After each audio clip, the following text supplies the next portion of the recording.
Are you here by any chance? Oh, okay, we're live on YouTube. Hi everyone, this is Ramanuj from 𝗨𝗂.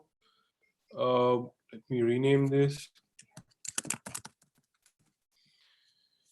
All right, welcome. I'm doing a webinar after some time, so good to be back with all of you. So, how are you guys doing? Who all are with me today? Please introduce yourselves quickly in the chat. The chat is open for all of you. Please introduce yourselves quickly.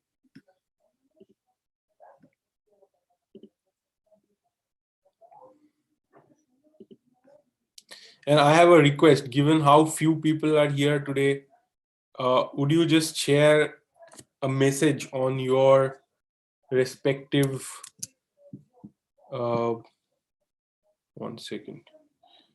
respective groups, maybe, I mean, just invite, just maybe put it on your social media or something so that more people can join us. I'm going to talk about some really amazing things today, right? So pros and cons of setting up offshore companies for digital businesses. So so what do you guys do? Can you introduce yourselves quickly? I see 𝗫𝗁𝗁𝗂𝗃 is here. I know 𝗫𝗁𝗁𝗃. You are from Zambia, right?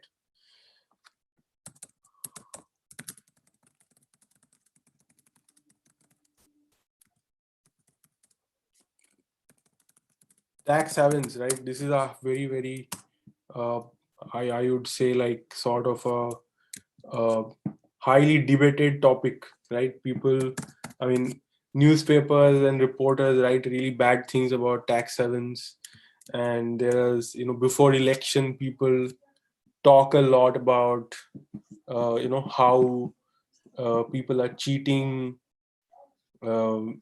and how, like, what is going on and so on. There's a lot of chatter about how tax havens are really bad, and people are cheating and stuff like that. So, but actually, tax havens are, I mean, there are illegal things people do with tax havens, but it is not necessary that it is illegal. A lot of tax havens and people, it's basically people choosing to do business in jurisdictions which are lower tax. Even Google does it. So you guys might be knowing that, Google's and Facebook's and Apple's international headquarters are in Ireland, for example, right? So that is because of low corporate taxes. It is not because Google wants to do something illegal, or not that is anything illegal under current laws. So I'm going to talk. So definitely, as you can understand, tax havens are something that is pretty much legitimate business. I'm not going to talk about any illegal stuff, or, I mean, what is illegal is illegal. We are lawyers. We are here to talk about what are the legal stuff, right? So I'm assuming that the people who are here, they have honorable intentions, and you want to know what can be done legally. And I'm not going to, anyway, I don't even know how to do the illegal stuff, but I'm going to tell you the legal stuff. Maybe I can tell you how some people do sometimes. If I know, I'll tell you the illegal stuff that also goes on. I'm going to talk about that a little bit at some point.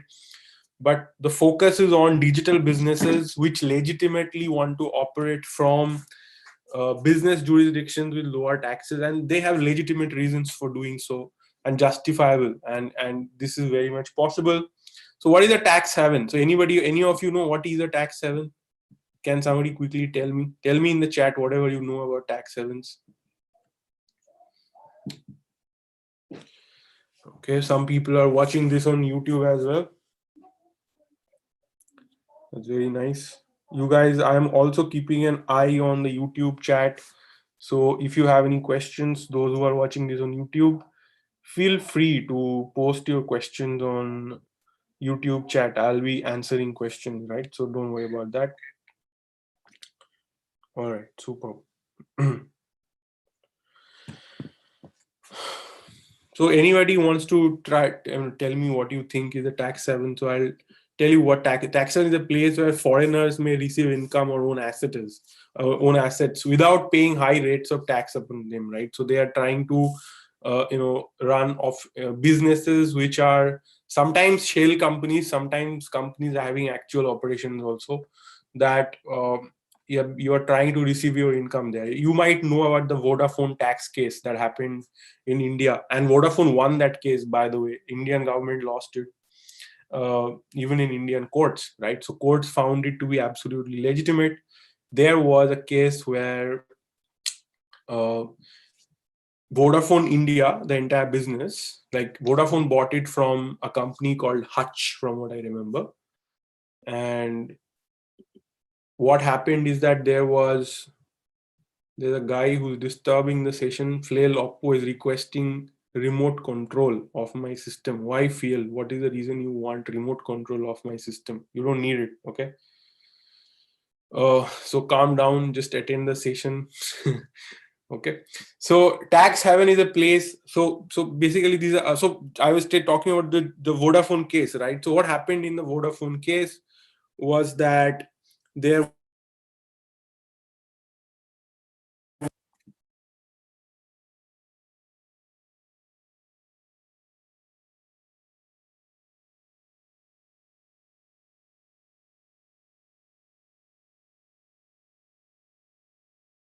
for some strange reason I got dropped off from the session. I apologize.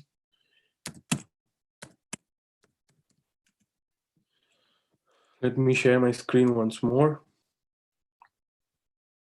All right. So I was giving you an example of the Vodafone case, where you must have heard about this.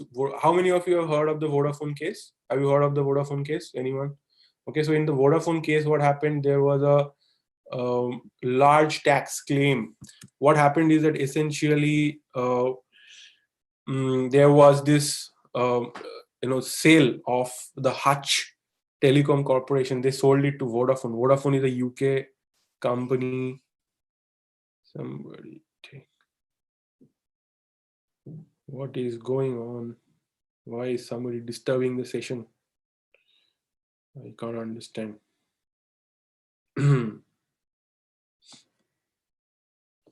Anyway, I'm not going to give anyone any control, so please don't keep trying this.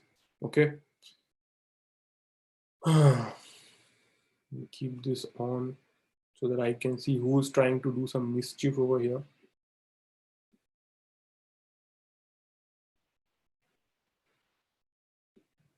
Okay, so Vodafone was trying to save on corporate gains taxes, which is in form of income tax, right? So they were trying to save on that. How? Basically, there was a holding.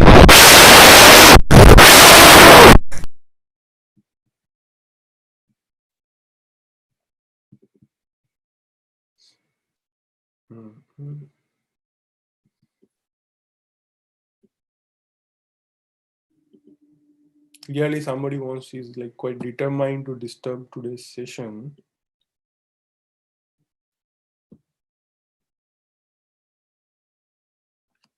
Just give me a moment, guys. Let me set up a few things.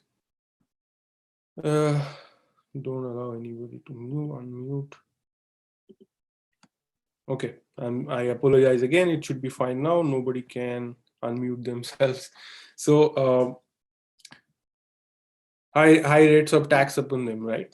So so what happened is that so Vodafone tried to save on corporate gains taxes. So they did not buy the Indian company, a holding company. Oh no, I have to do something.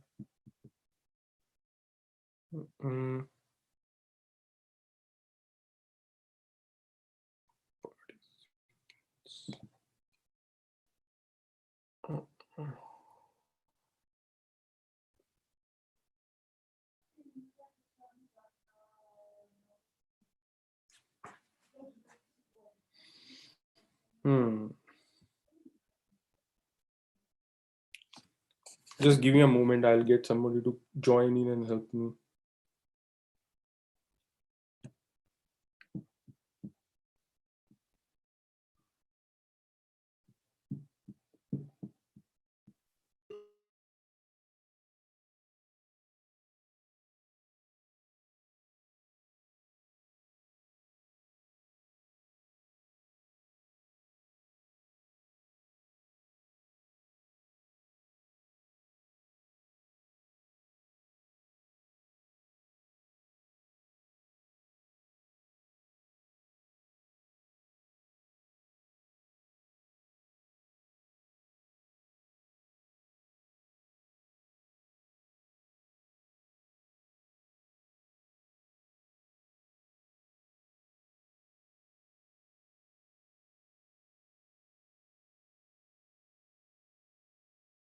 All right, I have logged the session, so it should be fine now.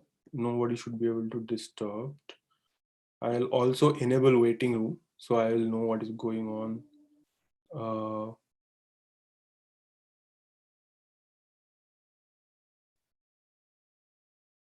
Yeah, I think it should be fine. All right, so sorry for the disturbance, I can guess who would be doing such things, but well, let it be. So tax haven is a place where foreigners may receive income and own assets without paying high rates. And I was giving you an example how Vodafone did that. And after Vodafone did that, Indian tax department failed. Oh no, it's happening again. Annotation has to be, anybody knows how to switch off annotation? I just need to switch off annotation basically.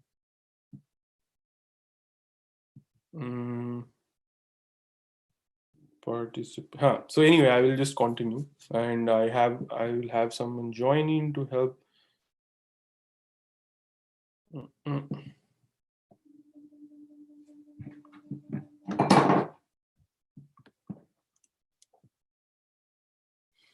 So where I was, right? So there was Vodafone was trying to do this, and government made a tax demand on them, right? So when government made a tax demand and it was contested by Vodafone, it went to the matter went to the court, right?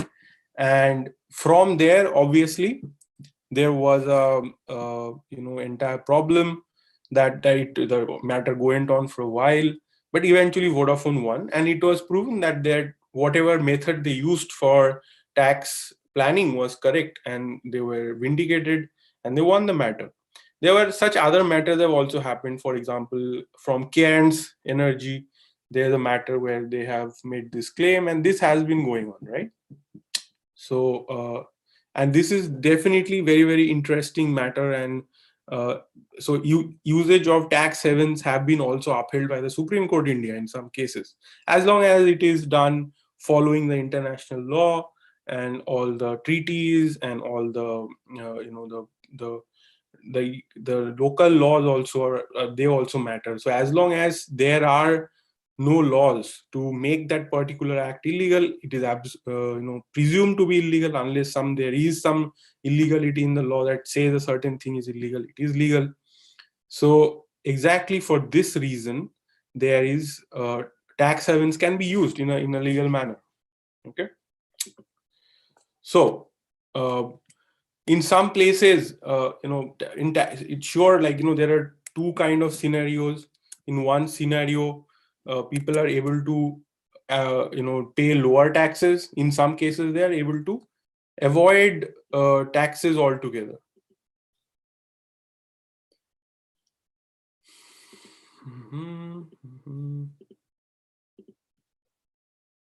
Oh, I found annotation. Nice. Disable attendee annotation. Okay, now it should not be a problem. Okay, I have found the solution. So I don't think people will be able to annotate now.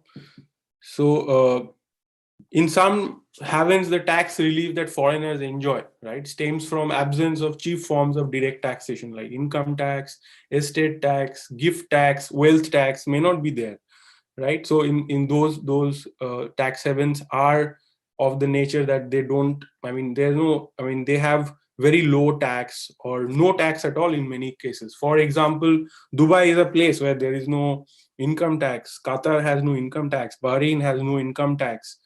In Singapore, the income tax is only 10%, whereas in India it can be 30% and more, 40% in case of corporates. For foreign companies can be paying 40% tax, right? So in many countries, the relief stems from special features of the tax system that result in a very low effective tax rate on certain forms of foreign investment, right? Some countries that enjoy a reputation of tax havens have cultivated it. They want it to be a tax haven. Now you may wonder why somebody would want to be a tax haven. Simple reason that being a tax haven might result in a higher investment in the country. To give you an example, many of the tax havens actually have disproportionate amount of assets in their country, financial assets, right? And this can be obviously countries want foreign capital to come into their country, developing countries especially, right? So this is a very common thing. But there are countries which do not want to be called tax havens. They're actually worried about it. They do not consider it to be a good thing. They might find it offensive if somebody is calling them a tax haven. Okay, so and sometimes they are not a tax haven intentionally, but they have a good, maybe they have a very good legal system, very good, very low taxes, and they have strict territoriality in applying income taxation. For these reasons also, many times people choose to park their money or set up their businesses in those countries. A good example will be Netherlands. Even the US, in some cases, people prefer to set up a business in the United States because of certain business-friendly tax laws sometimes. And those might change in the future, we don't know, right? But many foreign countries sometimes set up businesses in the US for that reason. And they might be putting through disproportionate amount of their global revenues, they might be parking in that country, right? Such countries are likely to consider, I mean, there are countries which consider the tax haven level derogatory, but they are attractive anyway. So it doesn't matter whether they call themselves a tax haven or not. What is important is that are they attractive for the tax structuring purpose for international businesses, right? And do they serve a purpose of tax saving for international businesses, right? So the one second. Okay, a good example of of this is Mauritius. For decades, most of the FDI was routed in India, like whatever FDI used to come in, it was routed through Mauritius, right? And it helped those companies which are investing in India through Mauritius to avoid income taxes. So a lot of US investment primarily was coming through Mauritius. Even other countries were investing through Mauritius. Why? Because Mauritius and India had a bilateral treaty, a double taxation avoidance treaty, right? Which had certain provisions which allowed people to avoid paying taxes in India. And because of that, 70% of India's FDI was coming through Mauritius at one point, and a lot of it was also coming through Singapore. But then, government of India felt that we are losing a lot of taxes for this reason, and renegotiated those treaties both with Singapore and Mauritius. Now nobody channelizes any money from FDI from Mauritius anymore. So if you look at 2020, 2019, you will not see money FDI coming through Mauritius anymore. Through Singapore, is it not coming? Still coming, but less than before. Okay, now Singapore is, I think, the top destination from top source of FDI coming into India, apart from US, UK, Hong Kong, etc. Right? So the same thing happened to famous Singapore route, that government renegotiated everything so that it does not happen anymore. Like the double tax, the tax avoidance opportunity is not there anymore. So the amount of business activity carried out in tax havens is considerable, right?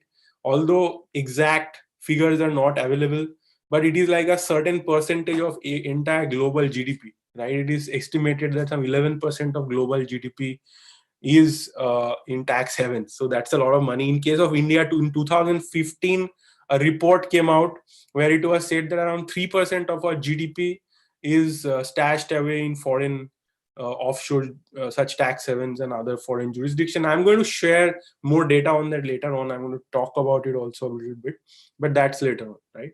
So it appears that the use of tax havens by enterprises in high tax countries, particularly in multinational enterprises, is growing. And I'm going to tell you why it is growing. So India is a high tax country, right? So like I said that especially from high tax countries, this tax haven, and offshoring of businesses is growing. So India is definitely also facing this. India is a very high tax country. Okay, so are the US and most European Union countries. So new president Joe Biden of USA, right? So he's expected to increase taxes on US citizens as well as businesses, right? So chances are high that more businesses will flock to tax havens, right? As per Morgan Stanley, report in 2018, $23,000 millionaires left India, right? $23,000 millionaires simply got out of India between 2014 and 2017. In 2019, they released another report saying that in 2018 alone, $6,000 millionaires left India. Imagine, that's a very huge number of dollar millionaire means somebody who $1 million in dollars is 7.5 crores. Somebody whose net worth is more than 7.5 crores. So that many people are leaving India every year, right? In 2020, the report did not come out, so we don't know, because there was a pandemic and all, no reports were released. So where are all these people headed? Like, all these people who are tens of thousands of people living in India, who are millionaires, right? So where are they headed? So most of them are going to live in countries like US, Canada, United Kingdom. Of course, that is where they're going to live. That is what the reports also say. But what they do not say, and it is obvious that a lot of them, while they are going to live in a country like, let's say, US, they are not taking all their wealth to US. It wouldn't make sense. So what they are doing is that they're parking their wealth in places like Dubai, Luxembourg, Netherlands, Bahamas, and various Caribbean tax havens, and also in closer home to Asian tax havens. I'm going to give you the names of those tax havens shortly. Okay. So the same thing is happening with digital businesses that are expanding internationally, right? So imagine that you are selling software to Indians, right? So you're an Indian business, you're making software in India, selling software in India, your customer service is happening from India, or your offices are in India, and you are paying Indian tax. You really don't have any option there, right? But the alternative, what if you are going to do business outside India, right? So is it necessary for you to pay taxes to Indian government? You can plan it in a certain way. And I'm going to tell you what they are doing and how it is done.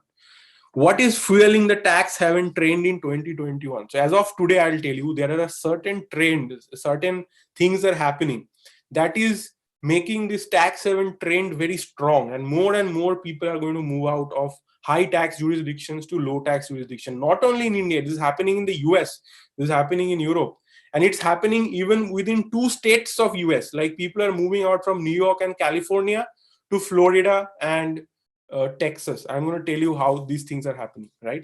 So what are the trends that are fueling this tax tourism, or you can say, or tax, there's a tax outflow from certain jurisdictions to other jurisdictions, right? Remote work is one huge thing. So imagine that if you can work from anywhere in the world, like, for example, I am in Ukraine right now. Although all my money is parked in India, all my income is India, I don't have any international income. But just saying hypothetically that since I am outside India, and that for somebody to be a tax resident, they have to live at least 180 days in India.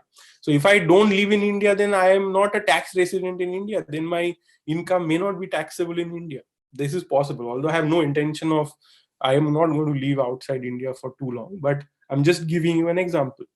Now, remote work means that people can do this. Anybody can do this, right? So they can be living in another country. Of course, if I'm making the income in India and all the work is, the tax department say, no, your work is happening in India. So although you are outside India, you have to pay tax in India. There may be such demands, but there you have to understand that digital businesses are very different than so see, if somebody is running a manufacturing company or a shop in India, retail shop in India, they cannot move out of India to do business in another country. This is how the tax system is built, to cater to those people. But suddenly, because of remote work, it is, even I did not know in 2020 that I could go to another country and work from there and my business will run fine, right? But today I'm able to do this, and many other entrepreneurs are also able to do this. They are able to go outside the country and do it. People who are selling software, people who are doing e-commerce business, people who are providing digital marketing services, people who are running a digital media company, they are extremely flexible, right? You can do this business from anywhere in the world. So high rates of, another thing that is fueling people to move out of India, high rates of GST and income tax in India compared to other countries. Many Indian businesses cater to foreign businesses and customers, especially in the IT sector, in digital business sector. Many people are not just catering to India and Indian customers or Indian companies for that matter. They might be catering to US companies or Asian Chinese companies or whatever, wherever outside India. So why would they want to pay very high taxes for doing business from India? Neither they need to do business from India, nor they have to do it. They can think that, okay, can I set my business up in another place, in another country, where I can do the same business and the same activities and not pay 18% GST or not pay 30% income tax, right? So this is possible and this is happening. Workforces and digital businesses are incredibly mobile today. Just to give you an example, if people are not feeling comfortable in California or in New York, for example, in New York, the office rent has gone down to what it was in 1990s. Okay, so the rent in New York, the rent of office place was sky high. Okay, like somewhat like Mumbai in India. But even in Mumbai, the rent of residential houses have fallen and offices have also fallen. In Delhi also, the rent is falling. Rent of houses are falling. Rent of residential houses and office places are falling. Why? Because people are mobile. They don't have to be located in a very costly place. So for example, this has been anyway happening. How many of you know that a lot of law firms have been moving out of, say, central Delhi and Connaught Place in Delhi and moving to Noida, moving from South Delhi to Gurgaon or Noida, where office rents are cheaper, or there may be some other benefits also, but primarily cheaper real estate. So people have moved out for that.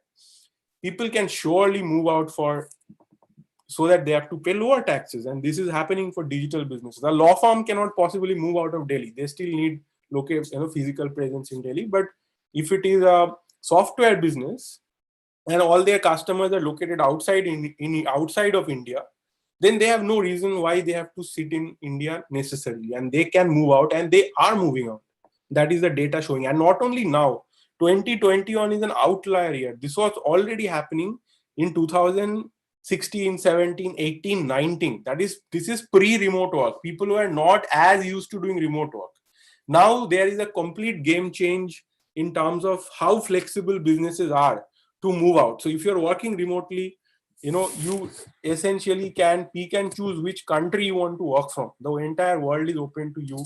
Whoever is most hospitable in terms of facilities, in terms of visa, in terms of taxation, you can simply move there and do your entire business from there. So businesses moved out rapidly from California and New York and moved to Florida and Texas in unprecedented numbers during the pandemic. Okay, primarily because they realized they can do it, remote work. It doesn't matter. You don't have to be in Silicon Valley to run a software business, or in New York to run a finance business, or whatever. So people moved out. Businesses can easily move from high tax jurisdictions to low tax ones. Certain businesses, not all businesses. This is for digital businesses, right? They can easily move from high tax jurisdictions to low tax ones, including to tax havens. What are some well-known tax havens around the world? Let me tell you about the tax havens that are there around the world. The world's topmost tax haven is British Virgin Islands. By the way, these tax havens do not work like this, that the same tax haven will work for everyone. It's not like that. Okay, many tax havens are, they are good for only certain countries. Some tax havens are good for USA. Some tax havens are good for European countries. Some tax havens are good for Asian countries, Southeast Asian countries, Chinese countries, right? So Chinese companies, right? So it depends on where, it's not like that all tax havens are made equal. So here are some tax havens that are considered the biggest tax havens in the world: British Virgin Islands, Taiwan, Jersey. Jersey is not even a country, right? It is a territory under British control, and it is in the English Channel between France and England. And Jersey has been one of the biggest tax havens. Even Indian government raised a request from Jersey to submit details of Indians holding money in Jersey, and they shared it. By the way, these are countries, it's not like they will share no information. They share certain information that is available with them to an extent according to their laws. Many of these countries have had negotiations with European Union or jurisdictions. They had negotiation with European Union or IMF and so on. And they have come up with certain solutions so that which is acceptable to everyone. So it is okay with their legal system also and others also. So these negotiations always go on. Bermuda, Cayman Islands, Samoa, Liechtenstein, which is in Europe, Curacao, Malta, Luxembourg, Cyprus, Seychelles. So these are some of the famous tax havens around the world. Okay. Preferred tax havens for Indians. So the last time this data was available was in 2015. This data came out, and I have that data only. After that, I couldn't find any latest data after that is available from anywhere.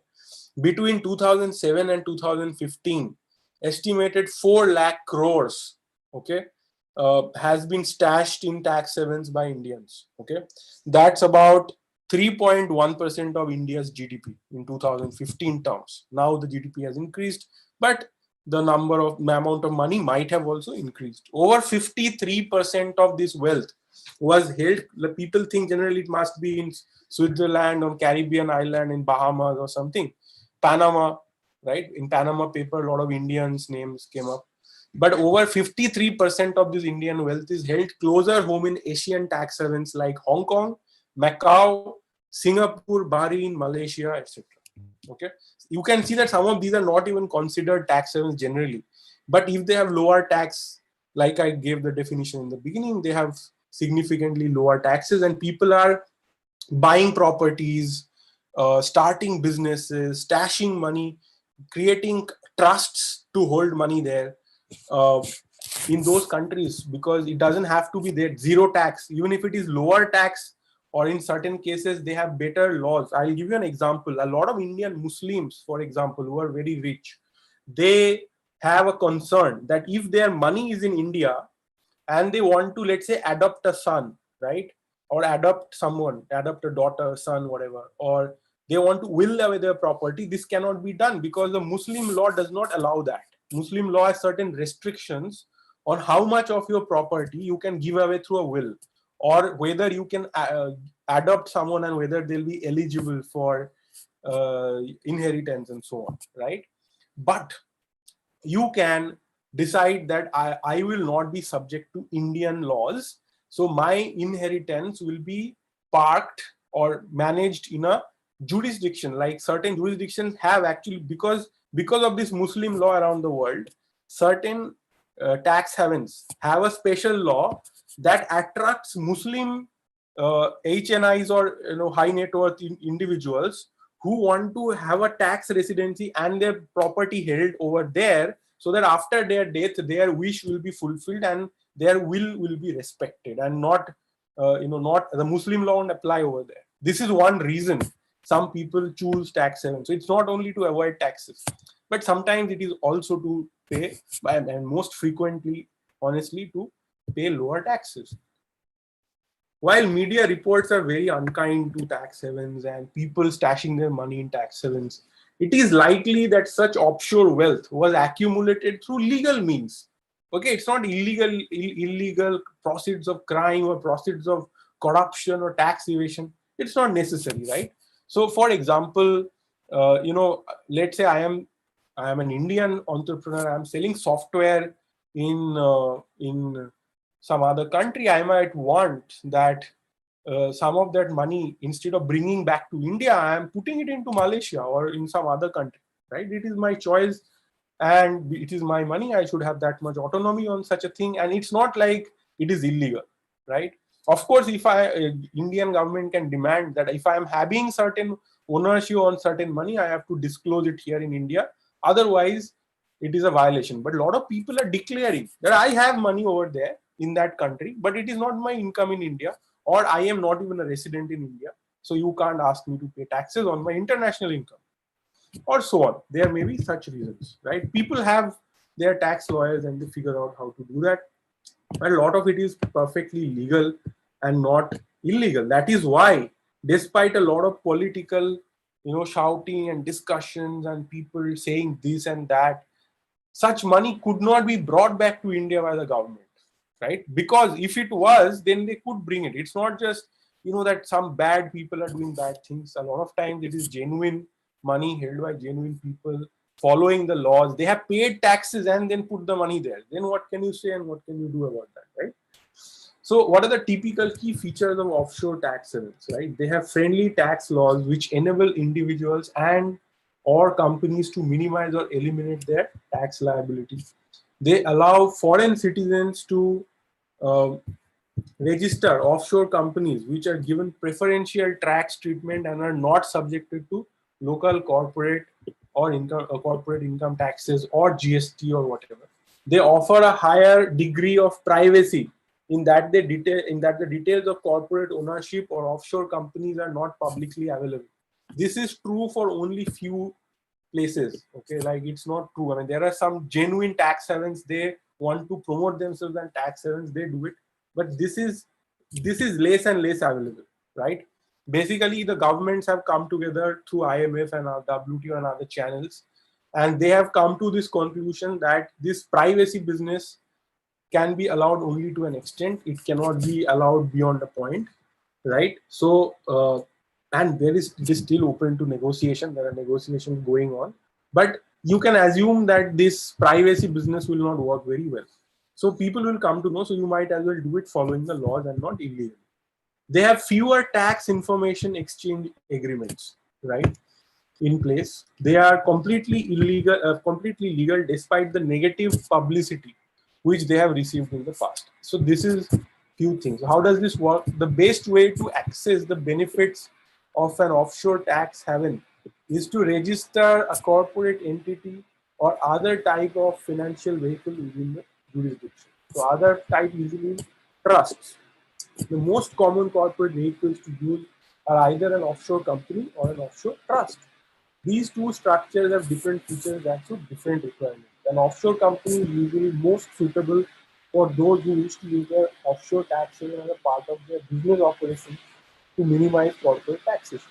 Offshore trusts are usually used by individuals who intend to use the jurisdiction as a safe haven to protect their personal assets from exorbitant taxes or for any other reason in their home country.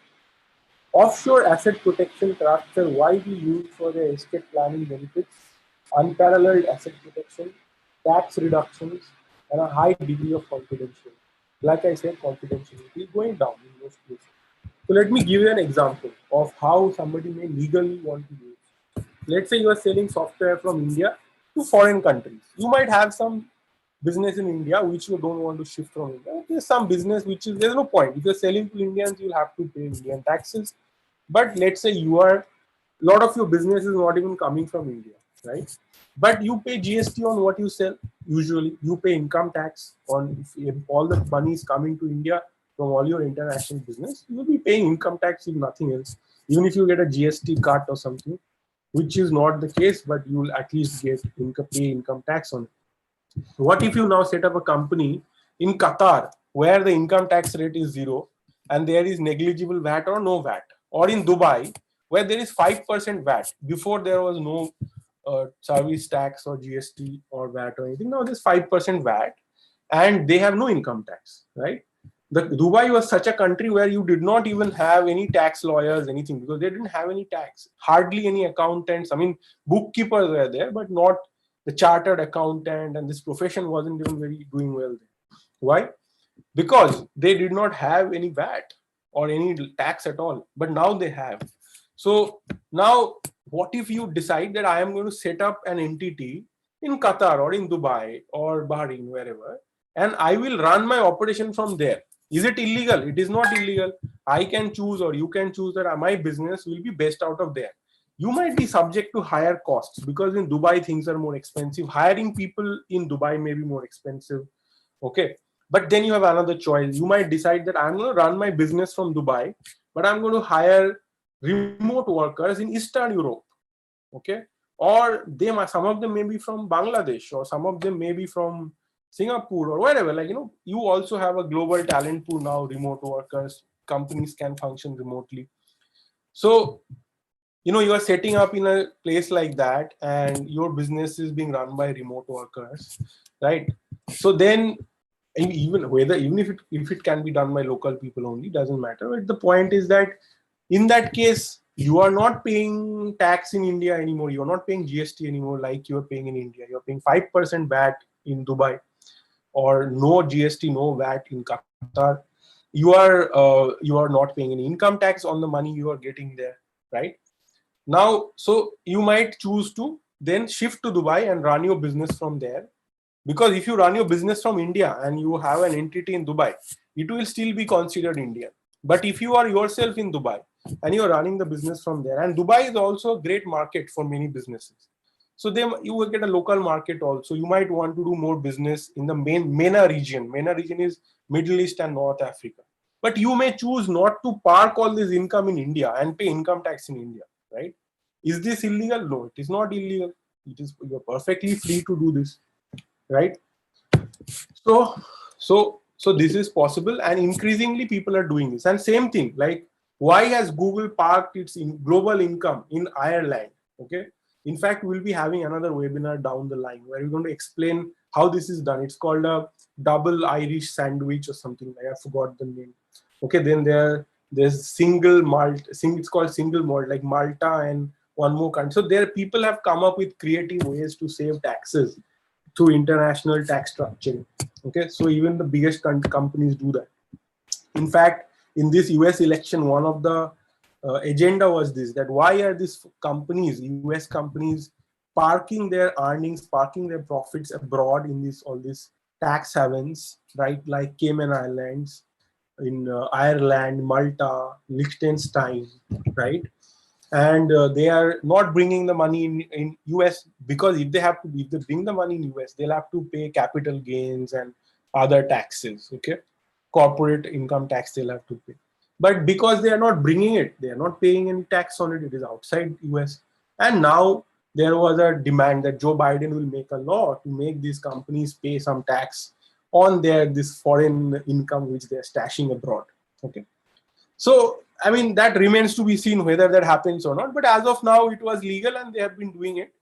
And Singapore, for instance, Singapore now is not, in Singapore, there is a VAT or GST, whatever you call it. There is a income tax, but income tax is lower than India. India, if you're paying 30%, there it is 20%, or some places take Ireland 10%, right? So the taxation is there, but it is lower, okay? And it is not just that, it is also a preferred gateway. If you want to do business in the Southeast Asia region, right, then Singapore is a natural choice. It's the natural choice to go set up your business there. If you want to do business in Middle East or in North Africa, people choose to set up their base in Dubai or Abu Dhabi for that. It's natural, right? So people make those choices. Now, what I want to tell you is that there are two kinds of tax havens. One are like notorious tax havens, okay, like Bermuda, like the British Virgin Islands, Cayman Islands, Samoa, Fiji. I mean, you don't have any reason to go and set up your business in British Virgin Island, right? Only to avoid taxes. That's a very different situation. But Dubai or Singapore is not the same. An Indian businessman may have very legitimate reasons to set up a company in Luxembourg, Dubai, Ireland, all these places. These are real economies, right? They are not just pretending. Some countries, they're Mauritius, they have no business except to create a tax haven so people will come there, right? So definitely, there are real economies and you have real reasons to go set up businesses there. This is preferable today, right? You don't want to create in these notorious places. Number one reason for that is blacklisting. Now think of what happened to Mauritius. All the companies which were relying on the Mauritius route to invest in India, they don't have the protection of the Mauritius route, right, anymore. So it changes, like the treaty gets rewritten and countries get blacklisted. A lot of countries like Cyprus and all, they have been blacklisted by European Union, Macau. So for example, we had a student in Macau who wanted to buy some courses from us, but receiving our money was so difficult.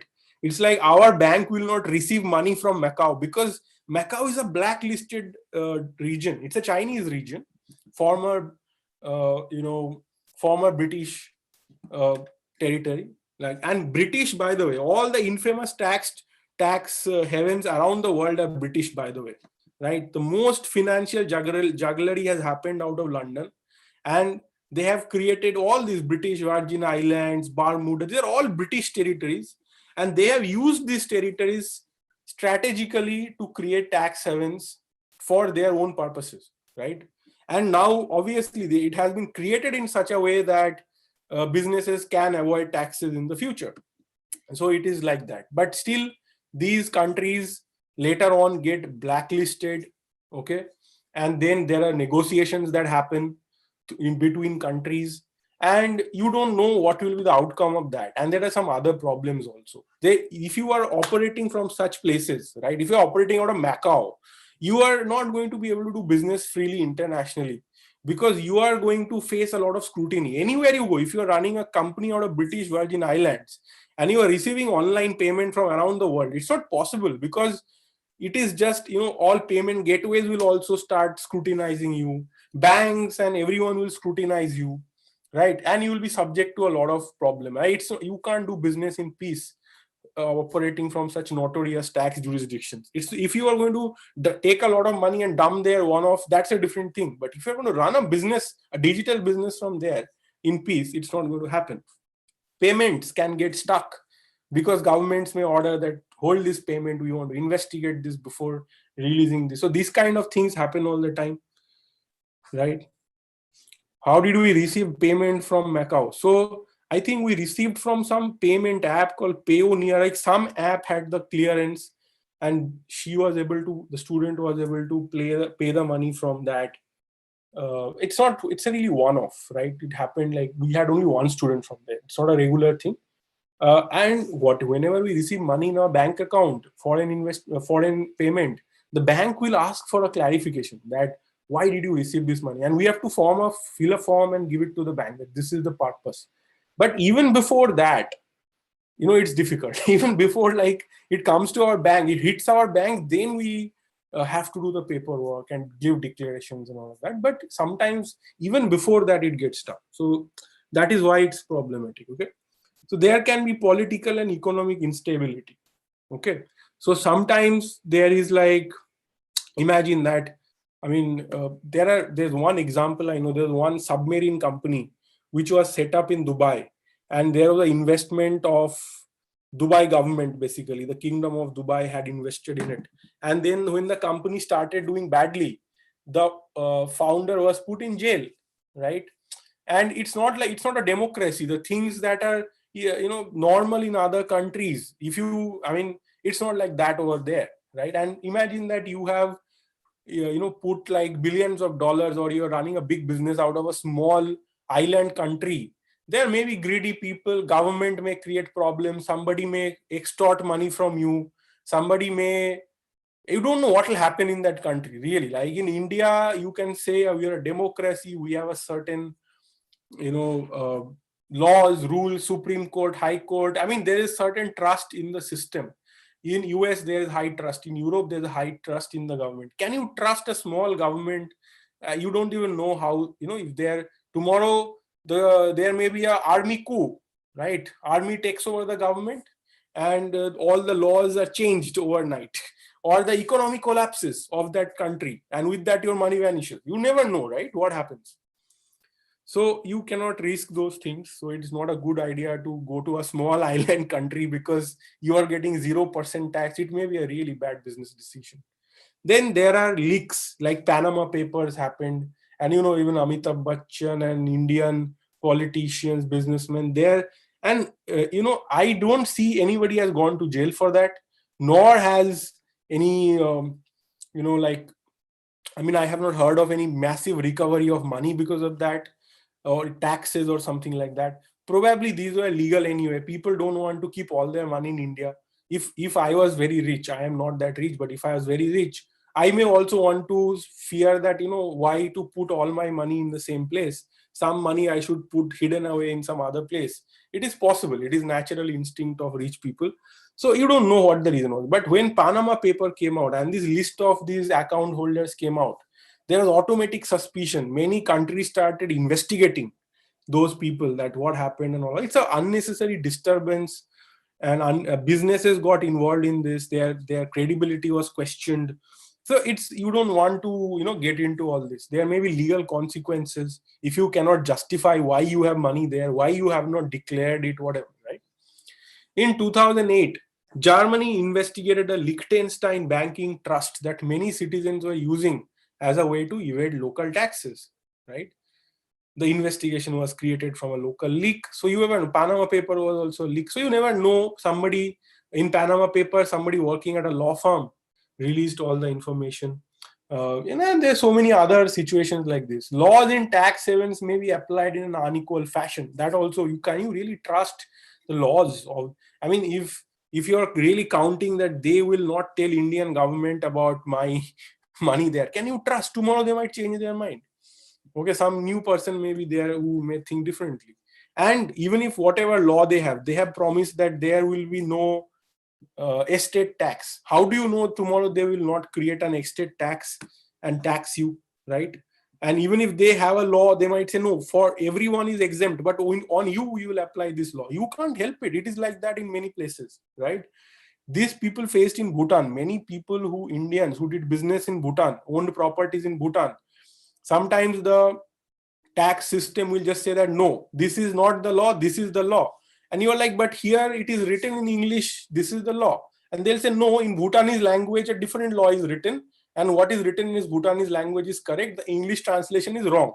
And you're like, but I relied on the English translation to take my business decision. But it's a kingdom. You can't really expect too much from them. Like, like you can, in India, it can be very different. Or in US, it will be very different. But courts will protect you. But I mean, you don't know if that will happen in a place like Bhutan or any other small country. Why digital businesses want to set up in tax havens and how their cases are unique? Very simple, guys. Digital businesses they have a choice of setting up wherever they want, right? Imagine, just think for a moment that you have built a software and I buy it from you and I'm going to sell it everywhere in the world. I have a website. From the website, people are buying things. Do I have to be in India? No. I can be anywhere in the world. Do I have to be in US? No. If people are buying my product, what is the problem? There may be business reasons to be in one place or the other place. But some countries are clever. They lower their tax rates so that they can attract people from outside, businesses from outside to do business from there. For example, Dubai. Dubai is one exception in United Arab Emirates, right? Where all the other Emirates had oil. Dubai did not have it. So Dubai realized that we cannot rely on this oil economy. We have to be smart. We have to do something. So they decided to set up a financial center. So Dubai is a financial center. Dubai is rich because they did not have taxes. They created laws and rules and environment to attract foreign investors, foreign talent, foreign engineers, foreign entrepreneurs to come and do business there. Even today, we are making laws that cryptocurrencies are not allowed, right? Cryptocurrencies it's illegal. RBI is chasing after cryptocurrency companies and blockchain companies. And now, today, most of Indian blockchain companies have gone out of India. All the blockchain developers, cryptocurrency companies have gone out of India. Where have they gone? In overwhelming number, Dubai has welcomed them. Dubai has created a city and said that all the blockchain companies from the world come here and work. For 6 months, we'll give you free office. We'll give you this benefit, that benefit. Come work from here. They are saying that our entire country will run on blockchain. Okay. And we will spend some $100 billion on blockchain technology. Come and create solutions for us. So they are trying to, by using these incentives, they are trying to attract global cryptocurrency, global blockchain businesses, because they realize that this could be the future of finance, right? So they create such laws. Australia has created such laws that, okay, if you're not dealing with our local people, you can come here and run a cryptocurrency company, and we'll give you a license to run it. And companies from India, companies from all over the world are moving to Australia to run such businesses, right? So digital businesses can just move. If you are making it illegal for me to do this in India, I can go to another country and do it. If you are telling me that you pay high taxes here, I can move to another country which will not charge me as much taxes and do it from there, and you can't do anything about it, right? And it will be a loss of tax, but it will be done absolutely legally, and there is nothing anyone can do about this, right? So this is happening today, and digital businesses are unique, especially after remote work. It's a game changer. Nobody can stop you from doing this. And if your goal is not hiding money, it's not like you're trying to hide money and do some corruption. You can do it openly with an efficient tax structuring without hiding your intention. Very, very clear, legally, openly, you can do this. It is possible to do it very legally and above board. Absolutely no illegality involved. Better to opt for low tax jurisdictions like Google and Facebook chose Ireland to global HQ, right? So they did not go set it up in Curacao or British Virgin Islands or some place like that, right? They set it up in Ireland, which is a good part of United Kingdom. It's a country which has good laws and good court system, everything. They considered everything and set it up over there. Many Indian companies have set up their international business headquarters in Singapore or Dubai, Qatar also now, and many other places, right? It could be Netherlands, Dubai, Singapore, Luxembourg, this kind of respectable countries.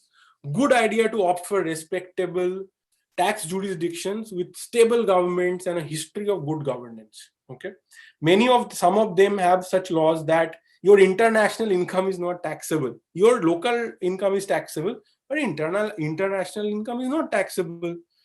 So there are such laws. So you have to study that and decide what will work. We are going to have more workshops, by the way, on international expansion. So not only on tax havens, we are going to talk about other things like, why Indian businesses are going abroad, why they want to do business there. I have a workshop also coming up on this, right? So I'm going to talk about which countries are most attractive for Indian companies for international expansion, not for tax reasons, but for business reasons, to get a bigger market, to get more margin on what they're selling, right? To get more competitive with international businesses and so on, attract international talent. There's a lot, right? So this is on 7th February 2021 at 6 p.m., 6 to 9. It's a 3-hour workshop. So, and I'll be teaching you, I'm very excited about it. That is tomorrow actually. So I'm going to teach you, which are the countries which are most attractive and how people are moving to these countries, right? So this is what I'm thinking. So how many of you would like to attend this workshop on 7th February? Anybody wants to attend this? Tell me in the chat. Yes, no, maybe.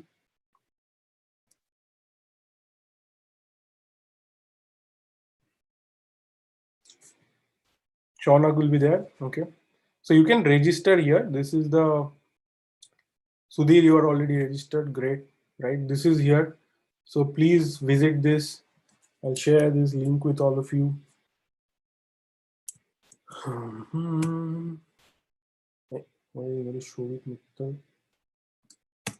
Yep, here you go.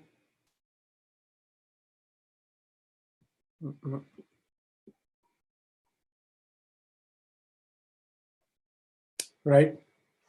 So back to the presentation.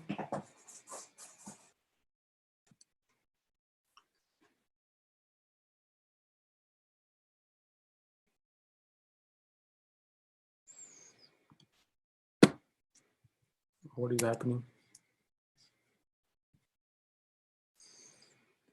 Okay, so I have one more workshop. Okay, this page is not up, but I want you to book your time for this on 10th February. I'm going to tell you how to navigate the legal system of Dubai. For if you want to expand your business there, you want to set up a system, your country, your international, office there, right, in Dubai. You want to set up, then how to do it at 6 p.m. 10th of February. Is for lawyers but also for tech founders, CEOs, CFOs. I invite all of them to attend and I'm going to tell you how to set up your business in Dubai. And I think this is the decade when Indian businesses will go international and have much bigger impact on the world, right? So definitely try to be there. Dubai is one of the exciting jurisdictions. Then I'm going to, on 15 February, I'll have another workshop on in-house counsels. This is for in-house counsels and corporate secretary CS people. What kind of legal skill and knowledge will make you an irresistible hire for global MNCs? And I'll have another workshop on how to make a career in international business law on 19th February. All these are 3-hour workshops. Try and be there. All right. So it'll be great. So if there is there any question that you guys have that I can answer, please tell me.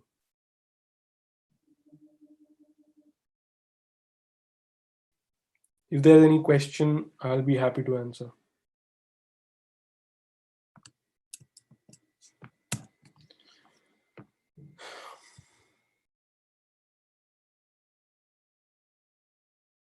Yep.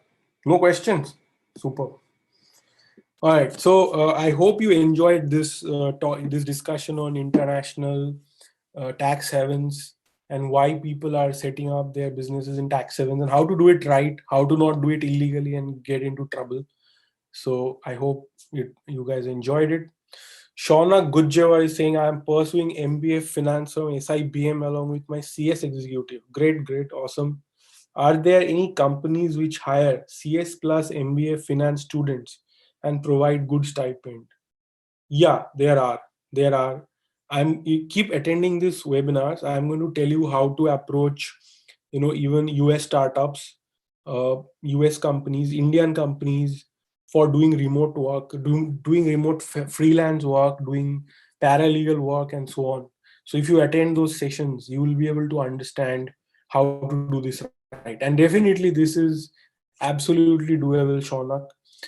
Definitely register yourself on websites like Upwork and Fiverr and so on. And I'm going to also share one video with all of you, which you might be able to use. How to get internship from US startups. Okay, I'm going to share the video with you. Yeah, I found this. I'm sharing this with you so that you can go and actually, apply this in your life.